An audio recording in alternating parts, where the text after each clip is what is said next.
Baik, assalamualaikum warahmatullahi wabarakatuh. Perkenalkan, kami dari kelompok 10 akan mempresentasikan hasil analisis kita terkait teknologi 3D printing.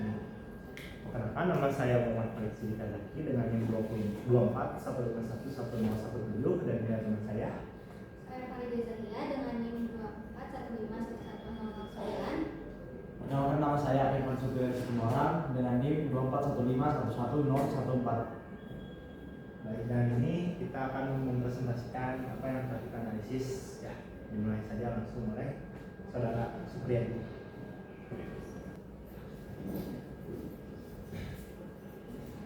Kita masuk ke definisi 3D printing, teman-teman. Jadi teknologi 3D printing ini mungkin sudah sangat populer dan teman-teman juga mungkin sudah pernah melihatnya di internet. Jadi 3D printing ini adalah teknologi yang akan mengubah cara kita membuat suatu objek tiga dimensi ke depannya, dari membuat peralatan-peralatan 3 dimensi, mainan, atau bahkan dari bagian tubuh manusia tiruan dalam bentuk 3 dimensi. Jadi apa sih itu 3D printing? Seperti yang teman-teman lihat di slide ini, 3D printing adalah proses pembuatan objek 3 dimensi dengan menambahkan lapisan material secara bertahap sesuai dengan desain digital.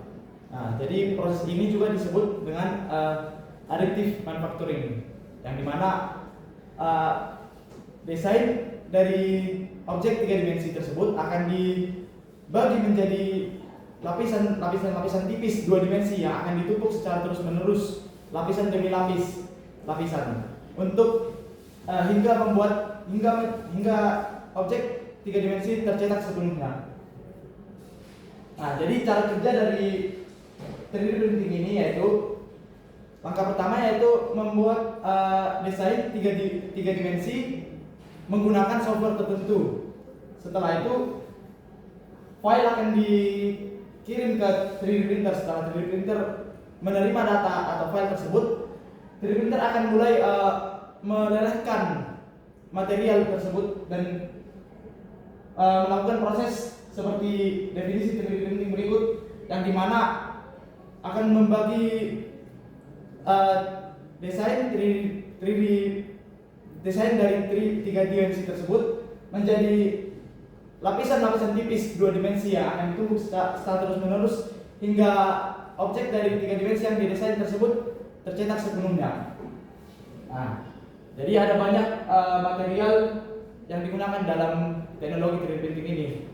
Namun pada umumnya 3D printing menggunakan material dari bahan plastik. Jadi selanjutnya adapun hardware dan software yang akan dijelaskan oleh teman saya dalam penggunaan 3D printing ini.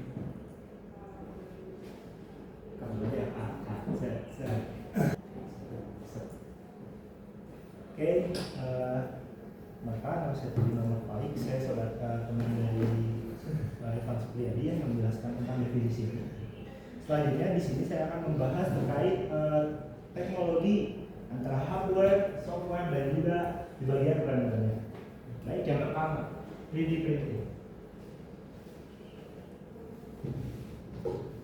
Oke, nah 3D printing itu tidak akan jauh dari ketiga bagian data. Ketiga ini ya, apa sih ini? Komponen. Yang pertama itu ada render, dan yang kedua itu ada software, dan yang ketiga ada hardware. Di sini saya biasanya baik, di sini saya akan menjelaskan dulu apa sih render itu.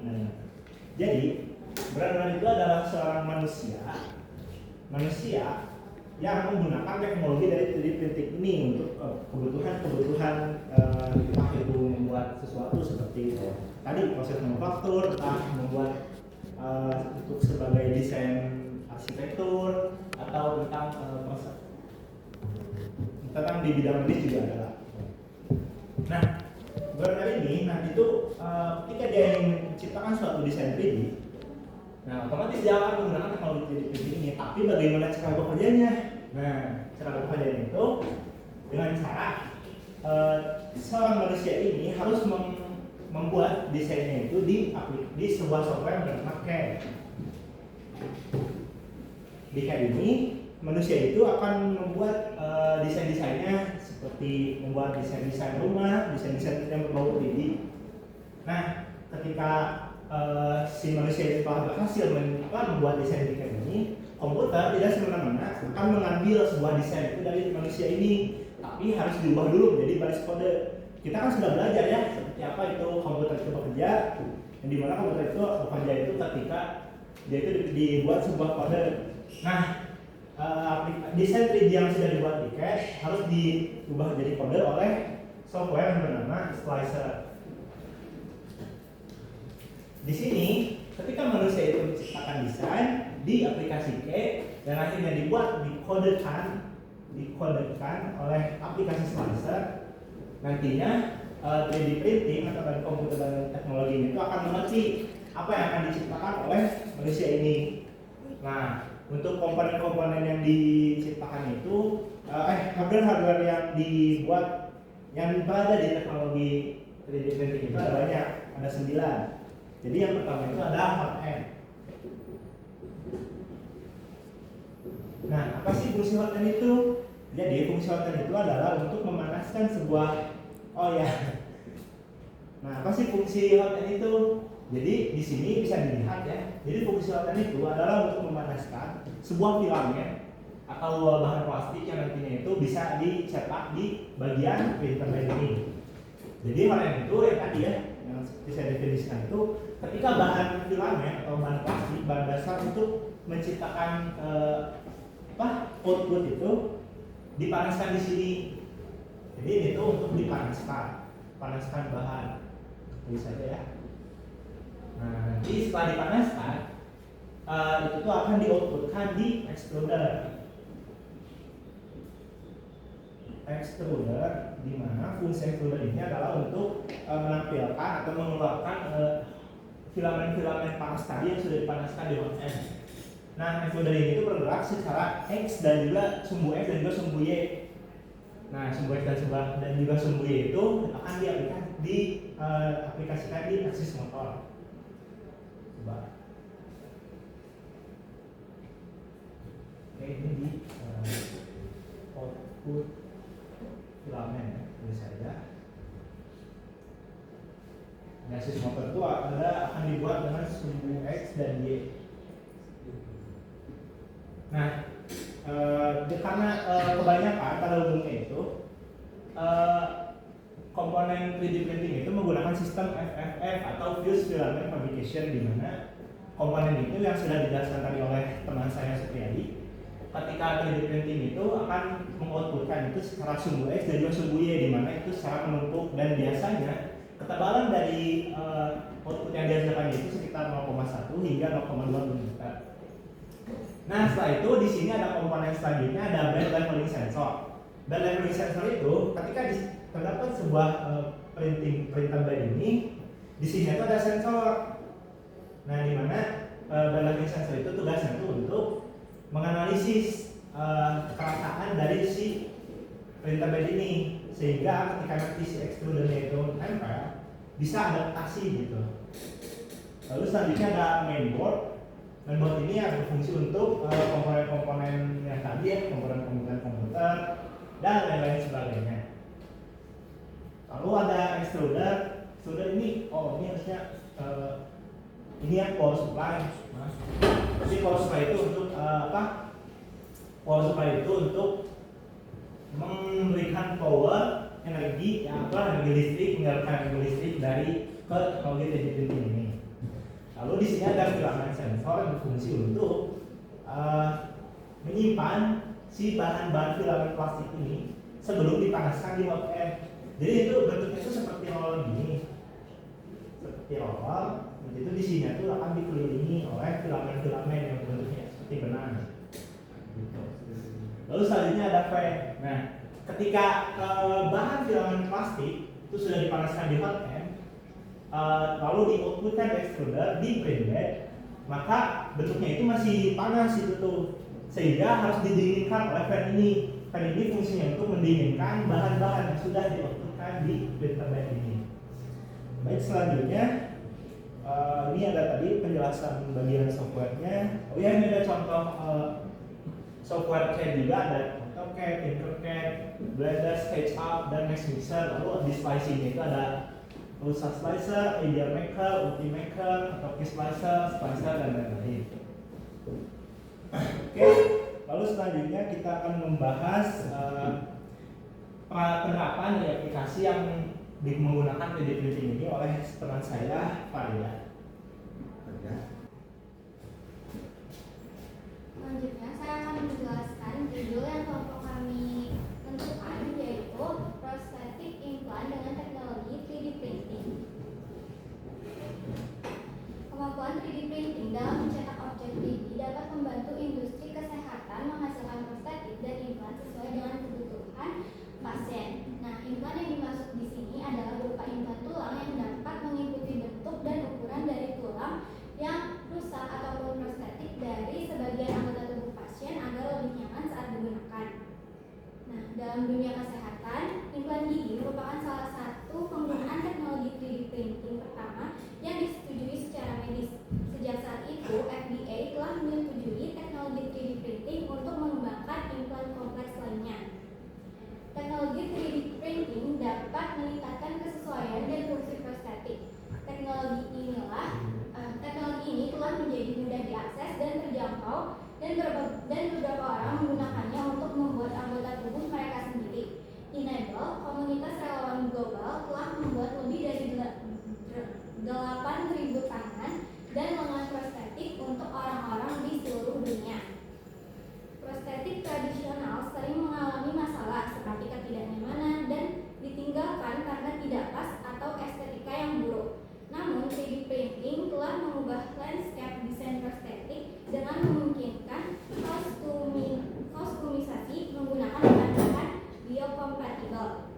Perusahaan seperti Open Bionics berada di garis depan inovasi ini, menawarkan prostetik kostum yang disesuaikan dengan kebutuhan spesifik, seperti desain untuk anak-anak atau musisi. Dengan 3D printing, prostetik tidak hanya lebih nyaman, tetapi juga lebih fungsional dan estetis, menyebabkan hasil yang lebih baik bagi pasien dan meningkatkan penerimaan.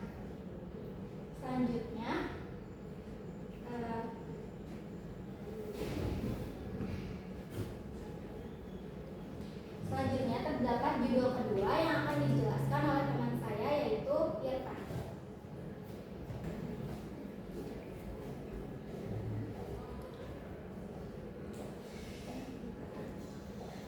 Oke, baik teman-teman, selanjutnya saya akan mepresentasikan judul kedua tentang penerapan 3D printer, yaitu penggunaan 3D printer di bidang proses manufaktur dalam metode FFF atau Fused Filament Fabrication. Salah satu bidang yang merasakan revolusi dari adanya teknologi 3D printing adalah proses manufaktur. Proses manufaktur menjadi salah satu bidang yang membutuhkan keahlian dalam membuat atau merancang suatu alat yang dapat digunakan dalam pemesinan. Dalam proses manufaktur, terdapat satu metode printing yang digunakan dengan cara yang sederhana, yaitu dengan cara FFF atau Fused Filament Fabrication. Metode FFF merupakan metode di mana 3D printer akan mencetak termoplastik dengan cara menumpuknya satu persatu, sehingga ketika penumpukan terjadi akan memunculkan output dengan sumbu Z. Metode FFF merupakan sebuah metode yang paling efektif untuk membuat suatu desain 3 dimensi, dikarenakan pada FFF hanya membutuhkan sebuah bahan yang mudah untuk dicari, yaitu dengan bahan filamen atau bahan termoplastik yang nantinya akan dipanaskan oleh hot end dan di-outputkan oleh extruder. Pada 3D printing, dengan metode FFF ini terdapat sebuah kipas atau fan yang berfungsi untuk mendinginkan termoplastik yang sudah dipanaskan dan sudah di-outputkan oleh extruder, sehingga dapat mengeringkan termoplastik dengan cepat. Termoplastik yang di-outputkan biasanya memiliki ketebalan sekitar 0,1 mm hingga 0,2 mm. Agar 3D printer dapat memahami sebuah desain dan dapat menjalankan sesuai keinginan yang dibuat oleh brainware atau user, maka dibutuhkan sebuah software yang dapat mengubah sebuah desain 3D menjadi beberapa garis kode sehingga 3D printer dapat berjalan dengan baik. Salah satu softwarenya yang sudah ditampilkan tadi yaitu slicing. Dengan desain yang sudah dibuat dalam software CAD dan dikonversi menjadi sebuah baris kode dengan software slicing, maka 3D printing dapat bekerja sesuai dengan keinginan brainer atau keinginan pengguna.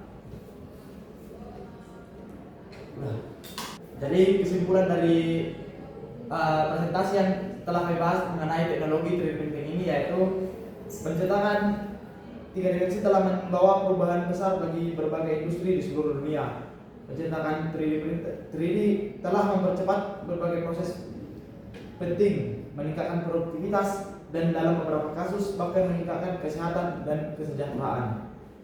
Percetakan 3 dimensi mengubah model CAD menjadi komponen fisik dalam beberapa jam.